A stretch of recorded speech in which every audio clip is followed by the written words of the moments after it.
एक टैंग, जिसको रेसिपी नहीं पता वो इस वीडियो को देख सकता है। चलिए अभी मैं बताता हूँ रेसिपी क्या है।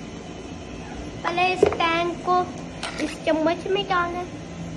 पहले कोई भी गिलास में, अपने फेवरेट गिलास में डाल दो, कोई भी अपने फेवरेट में। ये हमने बर्फ पहले से ही रखी हुई है, इसको डाल लेते हैं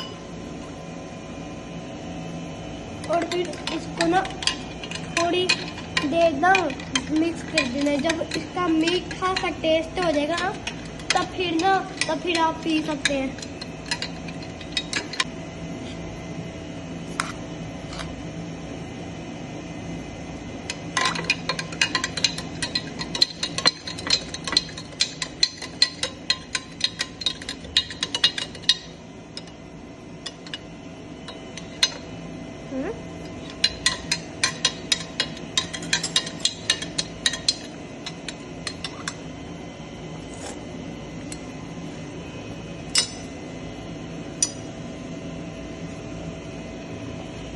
हमारा टैंक बन गया है।